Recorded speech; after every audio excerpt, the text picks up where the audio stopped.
as a kid, just getting up and going to school the next day, knowing that Arsenal won, it gave you an extra spring in your step. It made you want to play football in the playground. It made you want to go to the park and have a kick about it. It was everything for me. I thrived off it. It was the energy thing for me. It was just amazing.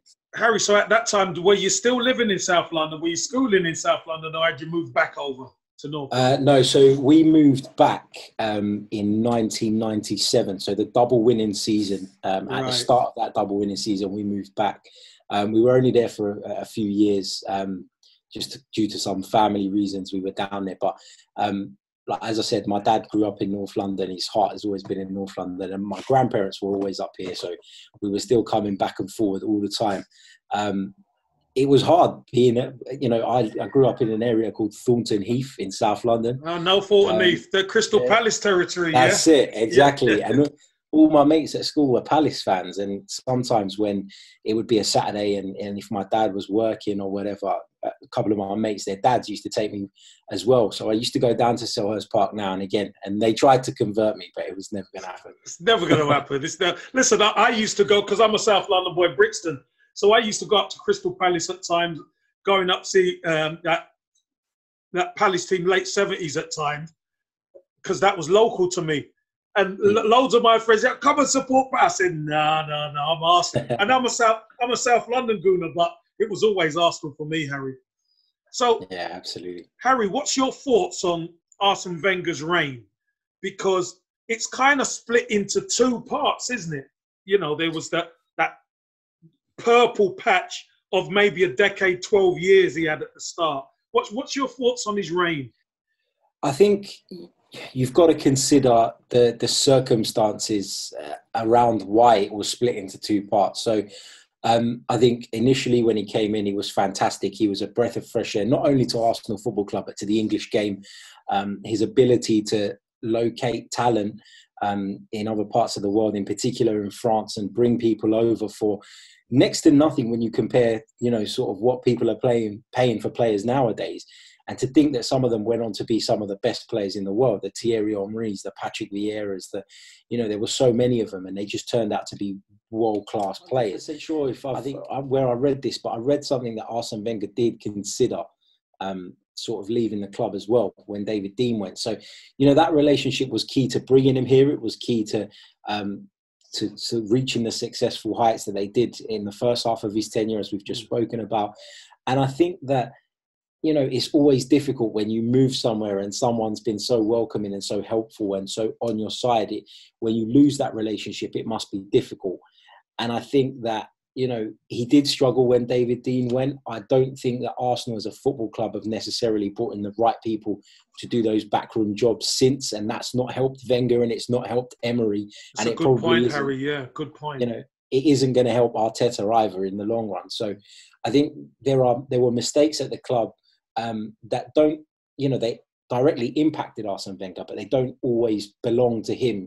Ivan Gazidis, for me, I know there was a lot of talk that Wenger was involved in, bringing him in and all that sort of stuff. But ultimately, your manager shouldn't be making those calls. Of course. So if you ask him to spread himself too thin, then there'll be mistakes. And I think that's what happened. I think the way the club was run was bad. And as a result of it, not just Wenger, players and the finances and all sorts of aspects just suffered as a result of bad management from the top to the bottom. Yeah. The most about the Cronkies is nothing to do with the money that the club spends, because I think the club has spent sufficient money to be in a stronger position than they currently find themselves in. I'm not necessarily one of these fans whose first thought is spend some effing money. That's not my view on it. My view on it and my concern by them is the fact that they're not present. They just don't feel like they're part of the club. They're not involved. They don't interact. And that for me is a real problem. I think they've made mistakes in the people that they've appointed. Again, they probably got consultants doing that for them, and they've probably got board members having a say on that and stuff. So it's not solely down to them. But if the infrastructure is wrong, then you've got to look at the top, because if there's a problem at the top, it's going to filter down. And it's always been a case for me of Arsenal Football Club is a great football club, and it deserves the love and attention of someone who's going to give everything for it. And again, I don't mean that in a financial sense. I mean, have that commitment. Yeah, and I passion, don't care. exactly. Yeah. And, you know, people talk about Liverpool's owners, for example, and sometimes they say, oh, you know, FSG, they're a bit careful with money and, you know, they only buy when they sell and whatever. But they've also given those people their club back, and they've brought their club back to the pinnacle of the British game, which is where clubs like Liverpool and Arsenal belong. Yeah. Everything that's going on in the bigger picture, rather than just pointing fingers at whether it's Raul or Vinay or Hus Fahmy or whatever and say, yeah, you're not good enough. No, look at the environment they're working in, and then you'll understand. Yeah, it's a difficult one. So it brings me on to question 8, to be honest. Are you optimistic about Mikel Arteta? Because what you just mentioned obviously has a direct impact on the manager, doesn't it? So are you optimistic about Mikel Arteta and what he can bring to the table?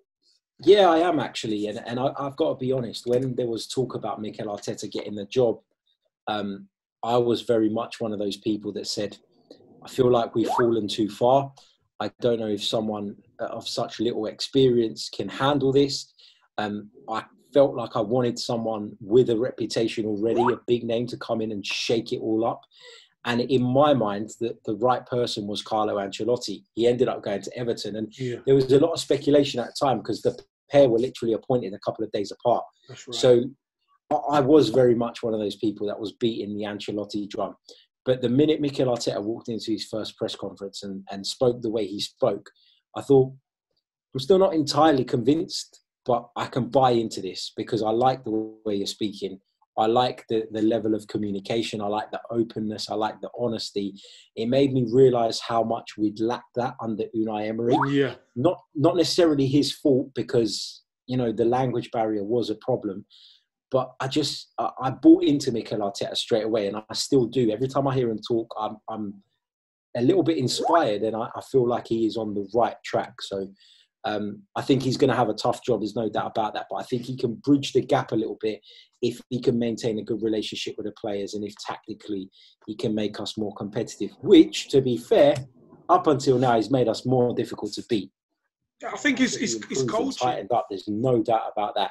But also, unless you're mirroring that on the pitch, then you're always going to have this problem where players are going to get to a breaking point where they say, actually, I don't know if this is the right place for me anymore.